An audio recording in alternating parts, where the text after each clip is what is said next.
খুবই মজাদার একটা অঙ্ক এইচএসসির স্টুডেন্টদের জন্য। প্রথম পত্রের পঞ্চম অধ্যায়ে বিন্যাস সমাবেশ যে অধ্যায়টা আছে ওইখানকার একটা গুরুত্বপূর্ণ অঙ্ক। 0, 3, 5, 6, 8 সংখ্যাগুলো একবারের বেশি ব্যবহার না করে, তার মানে এই সংখ্যাগুলোকে একবারের বেশি ব্যবহার করা যাবে না, দুইবার ব্যবহার করা যাবে না, যা ব্যবহার করব একবার। একবারের বেশি ব্যবহার না করে 4000 অপেক্ষা বৃহত্তর। তাহলে কি বললো? যে সংখ্যাগুলো আছে 0, 3, 5, 6, 8 এই সংখ্যাগুলো একবারের বেশি ব্যবহার করা যাবে না, না করে 4000 অপেক্ষা বৃহত্তর। তাহলে 4000 অপেক্ষা বৃহত্তর কয়টা অঙ্ক ব্যবহার করতে বলেছে? 0, 5টা। 1, 2, 3, 4, 5 5টা অঙ্ক ব্যবহার করে 4000 অপেক্ষা বৃহত্তর সংখ্যা গঠন করতে বলা হয়েছে। আমি একটু আইডিয়া করি সংখ্যাগুলো কেমন হতে পারে। এরকম হতে পারে কিন্তু 5, 3, 0, 8 5308 এটা কিন্তু 4 অঙ্ক বিশিষ্ট। আবার কত থেকে বড়? 4000 থেকে বড়। কেন? এরকম বলা যেতে পারে 53086 বলা যেতে পারে। তাহলে এখানকার এটা কয় অঙ্ক বিশিষ্ট হলো? 5 অঙ্ক বিশিষ্ট। দেখো 5, 3, 0, 8, 6 একবার করেই ব্যবহার হয়েছে, এখানেও কিন্তু একবার করেই ব্যবহার হয়েছে। তো খুবই ঠান্ডা মাথায় বুঝতে হবে। তো এই যে 5308 এখানেও কিন্তু একবারের বেশি ব্যবহার হয়নি, এখানেও একবারের বেশি ব্যবহার হয়নি। তার মানে আমরা মাথায় একটা জিনিস আনতে পারি যে 4000 অপেক্ষা বৃহত্তর 5টা অঙ্ক দিয়ে গঠন করলে 4 অঙ্ক বিশিষ্ট কিছু সংখ্যা হবে আর 5 অঙ্ক বিশিষ্ট কিছু সংখ্যা হবে। তাহলে ব্যাপারটা আমরা একটু আলাদা করি, অঙ্কটাকে 2 পার্ট করি। 4 অঙ্ক বিশিষ্ট 5 অঙ্ক বিশিষ্ট। ব্যাপার কয়টা আসলো? 2টা। এই যে 4000 অপেক্ষা বৃহত্তর সংখ্যা 4 অঙ্ক বিশিষ্ট হবে অথবা 5 অঙ্ক বিশিষ্ট, দুটোই হবে। তাহলে 4000 অপেক্ষা বড় 4 অঙ্ক বিশিষ্ট হবে, 5 অঙ্ক বিশিষ্ট হবে। 6 অঙ্ক বিশিষ্ট কেন হবে না? 6 অঙ্ক বিশিষ্ট এই জন্য হবে না, আমার অঙ্ক আছে 5টা, 1, 2, 3, 4, 5। যদি আমি 6টা নিই তাহলে এক অঙ্ক ডবল ব্যবহার করা লাগবে, আর আমার তো নিষেধই করা হয়েছে, একবারে বেশি ব্যবহার করা যাবে না। আচ্ছা স্যার, তাহলে 3 অঙ্ক কেন না? আরে 3 অঙ্ক নিলে তো 4000 এর কম হয়ে যাচ্ছে, ওটা তো আগেই বাদ। আচ্ছা, এখন বিষয়টা হলো আমরা বুঝলাম যে 0, 3, 5, 6, 8, 4, 000 মানে 4000। এই যে 4000 এর অপেক্ষা বৃহত্তর সংখ্যা 2 প্রকারের হবে। কয় প্রকারের? 4 অঙ্ক বিশিষ্ট হবে আর 5 অঙ্ক বিশিষ্ট হবে। তো এই যে 4 অঙ্ক বিশিষ্ট আর 5 অঙ্ক বিশিষ্ট, এখন আমরা খেয়াল করব এই 4 অঙ্ক বিশিষ্ট সংখ্যা গঠনের ক্ষেত্রে কি ঘটতে পারে আর 5 অঙ্ক বিশিষ্ট সংখ্যা গঠনের ক্ষেত্রে কি ঘটতে পারে। একটু খেয়াল করো, আমি 4 অঙ্ক বিশিষ্ট সংখ্যা যখন গঠন করব, খেয়াল করে দেখো 1, 2, 3, 4 4টা ঘর নিয়েছে কিন্তু। আচ্ছা, এবার যখন 5 অঙ্ক বিশিষ্ট সংখ্যা গঠন করব, 1, 2, 3, 4, 5 অঙ্ক বিশিষ্ট। এখন বিষয়টা 4 অঙ্ক বিশিষ্ট সংখ্যা প্রথম ঘরে, খেয়াল করো প্রথম ঘরে কোন কোন সংখ্যা বসতে পারে।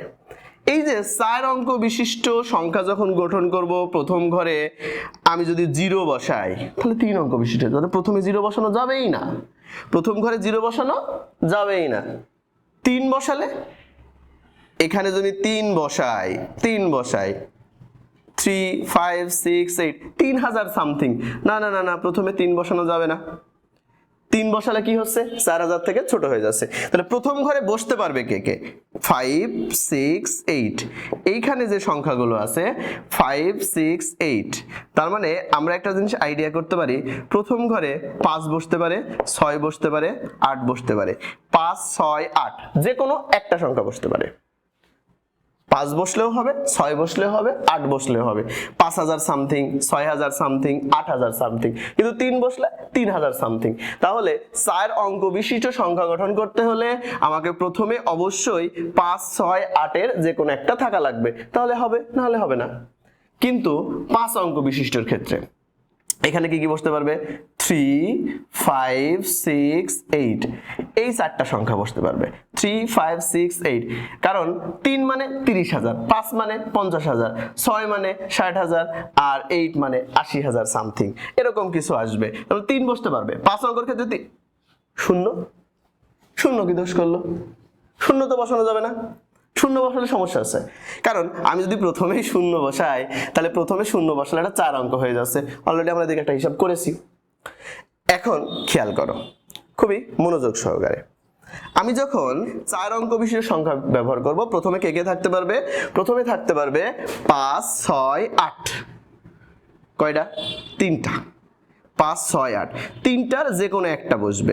3p1 গুণ কয়টা বসতে পারবে? 3টার থেকে যে কোনো একটা। আচ্ছা, ব্যবহার করলাম কয়টা?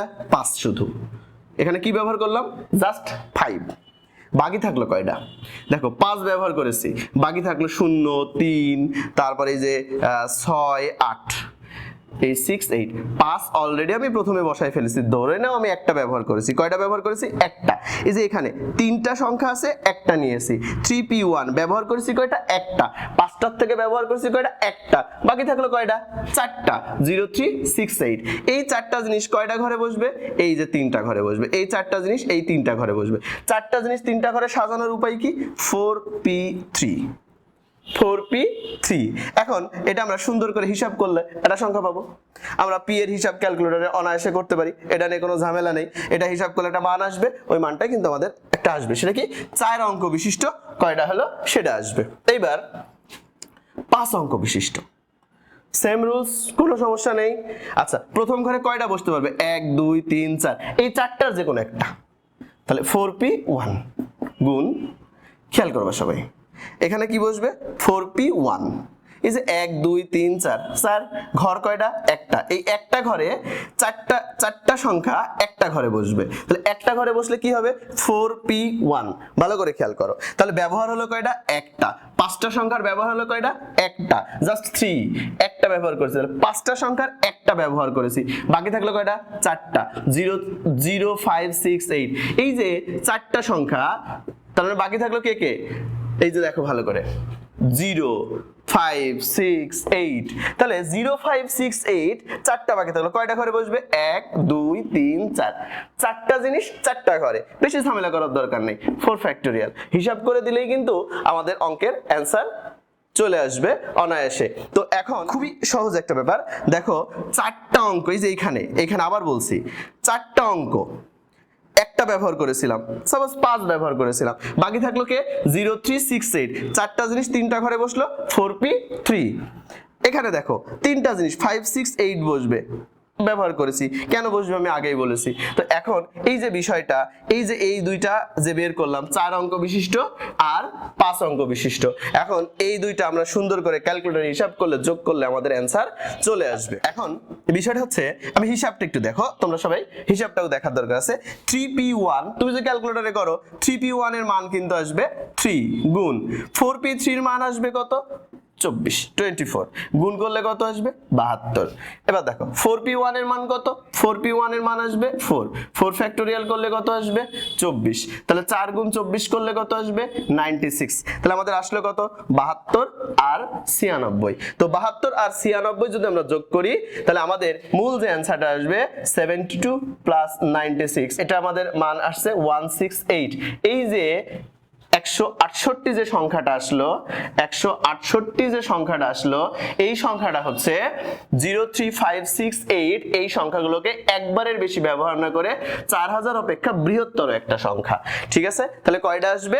জাস্ট 168টা। তোমরা অঙ্কটা বেশ কয়েকবার দেখবা, ইনশাআল্লাহ বুঝতে পারবা। আর কোনো জায়গায় বুঝতে প্রবলেম হলে কমেন্ট করে জানাও, আমি তোমাদের সাথে আছি। আল্লাহ হাফেজ।